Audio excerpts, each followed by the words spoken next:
જય Hind. Only for study ચેનલમાં તમારા દરેક મિત્રોનું હાર્દિક સ્વાગત છે. આજે આપણે વિડીયોમાં જોવાના છીએ કે ગુજરાતની કોઈ પણ સ્પર્ધાત્મક પરીક્ષા આવે તો મિત્રો એની અંદર જે એનસીઆરટીના મિત્રો જે પ્રશ્નો છે એ પ્રશ્નો ખૂબ જ મહત્ત્વના પૂછાતા હોય છે. એટલે કે જે એનસીઆરટી છે મિત્રો મહત્ત્વનો ભાગ ભજવે છે, મિત્રો એનો પાયો ગણાય છે. તો આપણે એક નવી સિરીઝ ચાલુ કરી છે જેમાં આપણે એનસીઆરટી મિત્રો પ્રશ્નો મૂકવાની શરૂઆત કરી છે કે જેમાં આપણે ધોરણ 6 થી માંડી અને ધોરણ 10 સુધીના મિત્રો જે પ્રશ્નો છે મિત્રો પ્રશ્નો લેવાની શરૂઆત કરી છે. તો આજે આપણે વિડીયોમાં ધોરણ 6 સામાજિક વિજ્ઞાન અને મોસ્ટ આઈએમપી મિત્રો જો એમસીક્યુ છે મિત્રો આપણે લેવાના છીએ. તો એનસીઆરટી સિલેબસ મુજબ આ પ્રશ્નો છે અને મિત્રો ભાગ નંબર 12 છે વિડીયો. તો વિડીયો પૂરેપૂરો જોજો. અને આજનો મિત્રો જે વિડીયો છે એનો પ્રથમ પ્રશ્ન છે તમારી સમક્ષ શું છે કે ખેતીના ઉત્પાદનો. શું છે પ્રશ્ન? ખેતીના જે ઉત્પાદનો છે એ ખેતીના ઉત્પાદનો કેટલો ભાગ ખેડૂતોને રાજકોષમાં મળતા આપતા હતા? એટલે કે ખેતીના ઉત્પાદનનો કેટલો ભાગ ખેડૂતો રાજકોષમાં આપતા હતા? તો મિત્રો એ સમયે ખેતીના ઉત્પાદનો મિત્રો 6 ભાગ, મિત્રો છઠ્ઠો ભાગ ખેડૂતો છે એ રાજકોષમાં આપતા. જવાબ છે ઓપ્શન ડી, છઠ્ઠા ભાગનો ઓપ્શન ડી જવાબ છે. જોઈએ પ્રશ્ન આપણે આગળ કે સુરસેન મહાજનપદની રાજધાની કઈ હતી? કયા? સુરસેન મહાજનપદની રાજધાની કઈ હતી? તો સુરસેન મહાજનપદની રાજધાની હતી મથુરા. ઓપ્શન બી જવાબ આવશે. કયો આવશે? ઓપ્શન બી જવાબ મથુરા. ઓપ્શન બી જવાબ મથુરા. જોઈએ પ્રશ્ન આપણે આગળ કે મગધનો સૌપ્રથમ વંશ કયો હતો? તો મગધનો સૌપ્રથમ વંશ હતો હર્યક વંશ. ઓપ્શન ડી જવાબ બનશે. કયો? ઓપ્શન ડી જવાબ હર્યક વંશ હતો. પ્રશ્ન આપણે આગળ જોઈએ કે નીચેનામાંથી કયો વંશ મગધ સામ્રાજ્યમાં છે? તો જે મિત્રો અહીંયા ઉપરોક્ત તમામ આપ્યા છે એ તમામ મિત્રો વંશો છે મગધના સામ્રાજ્યમાં આપેલા છે. એ કયા છે? તો નંદવંશ, નાગવંશ અને હર્યક વંશ. તો મગધ સામ્રાજ્યમાં છે નંદવંશ, નાગવંશ અને હર્યક વંશ. આ તમામ વંશો આવેલા છે.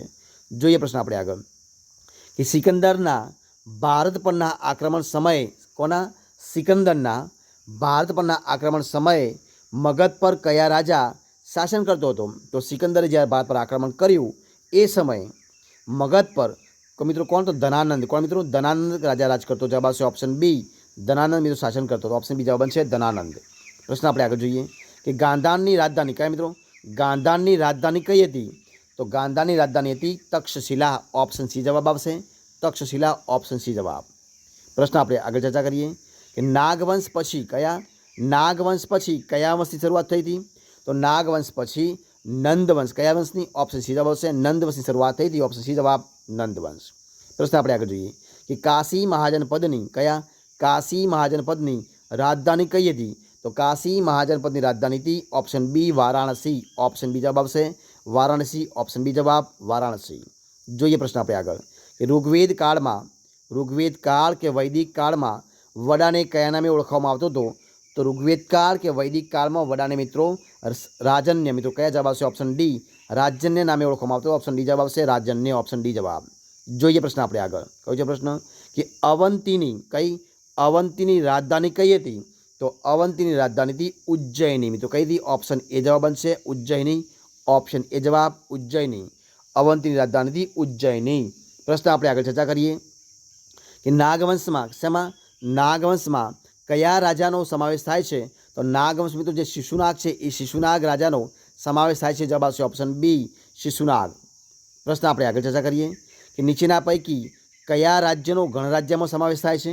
તો મિત્રો જે અહીંયા નીચે આપેલા છે એમાંથી જે ઉપરોક્ત તમામ છે એ તમામનો ગણરાજ્યમાં સમાવેશ થાય છે. જવાબ આવશે ઓપ્શન સી, એટલે કે વૈશાલી, કપિલવસ્તુ અને મિથિલા. કયા? વૈશાલી, કપિલવસ્તુ અને મિથિલા જે રાજ્યો છે એ રાજ્યોનો ગણરાજ્યમાં સમાવેશ થાય છે. જોઈએ પ્રશ્ન આપણે આગળ ચર્ચા કરીએ શું છે કે બૌદ્ધ ધર્મના સિદ્ધાંત કયા નામથી ઓળખાય છે? તો બૌદ્ધ ધર્મના સિદ્ધાંત સમ્યક દર્શન. કયા? ઓપ્શન સી જવાબ આવશે સમ્યક દર્શન નામથી ઓળખવામાં આવે છે. જવાબ આવશે ઓપ્શન સી સમ્યક દર્શન. પ્રશ્ન આપણે આગળ ચર્ચા કરીએ કે પાર્શ્વનાથે નીચેનામાંથી તેનો ઉપદેશ શેમાં આપ્યો હતો? એટલે કે મિત્રો ઉપરોક્ત તમામ શું આવશે? જવાબ આવશે ઓપ્શન બી ઉપરોક્ત તમામ. મતલબ કે પાર્શ્વનાથે મિત્રો જે ઉપદેશ આપે મિત્રો સત્ય, અપરિગ્રહ અને અહિંસા એ પ્રમાણે ઉપદેશ આપ્યો હતો. કયા? સત્ય, અપરિગ્રહ અને અહિંસા પ્રમાણે. જોઈએ પ્રશ્ન આપણે આગળ. શું જે પ્રશ્ન છે કે ગૌતમ બુદ્ધની માતાનું નામ શું હતું?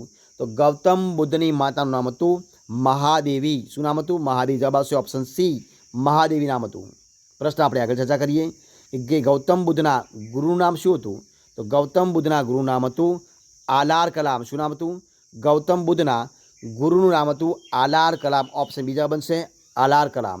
જોઈએ પ્રશ્ન આપણે આગળ ચર્ચા કરીએ કે ગૌતમ બુદ્ધ નીચેનામાંથી કયા સુધારણા કાર્યો કરી રહ્યા હતા?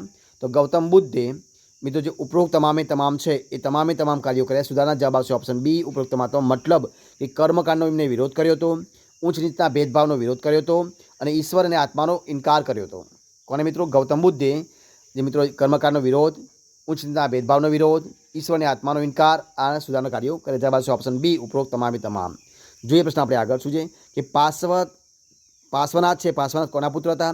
તો પાર્શ્વનાથ છે મિત્રો એ અશ્વસેનના. કોના? અશ્વસેનના પુત્ર. જવાબ આવશે ઓપ્શન ડી અશ્વસેનના પુત્ર હતા. ઓપ્શન ડી જવાબ બનશે. જે પ્રશ્ન આપણે આગળ ચર્ચા કરીએ કે ગૌતમ બુદ્ધના પિતાનું નામ શું હતું? કોણ મિત્રો? કે ગૌતમ બુદ્ધના પિતાનું નામ શું હતું? તો ગૌતમ બુદ્ધના પિતાનું નામ હતું શુદ્ધોધન. ઓપ્શન સી જવાબ આવશે શુદ્ધોધન. ઓપ્શન સી જવાબ. જે પ્રશ્ન આપણે આગળનો અને આ વિડીયો છેલ્લો પ્રશ્ન આપણે જોઈએ કે આગામ ગ્રંથોમાંથી કયા ધર્મની માહિતી મળે છે? તો મિત્રો આગામ ગ્રંથોમાંથી જૈન ધર્મની માહિતી મળે છે. જવાબ આવશે ઓપ્શન સી જૈન ધર્મ. તો મિત્રો અહીંયા જે આપણે 20 પ્રશ્નો મિત્રો વિડીયો બનાવ્યો છે એ વિડીયો સંપૂર્ણપણે આપણે અહીંયા પૂરો કરીએ છીએ. જો તમને મારો વિડીયો ગમ્યો હોય, પસંદ આવ્યો હોય, યુઝફુલ લાગ્યો હોય તો એને લાઇક કરો, કોમેન્ટ કરો, તમારા મિત્રોને વિડીયો શેર કરો અને ચેનલમાં નવા હોય, ચેનલ સબસ્ક્રાઈબ ન કરી હોય તો ઓનલી ફોર સ્ટડી ચેનલને સબસ્ક્રાઈબ કરવા માટે વિનંતી છે. મારા વિડીયોને પહેલાંથી છેલ્લા સુધી જોવા માટે તમારા દરેક મિત્રોનો હું દિલથી ખૂબ ખૂબ આભાર માનું છું. ફરી મળીશું એક નવા વિડીયો સાથે, નવા ટોપિક સાથે. ત્યાં સુધી બની રહો. જય હિન્દ, જય ભારત, જય જય ગરવી ગુજરાત. Best of luck.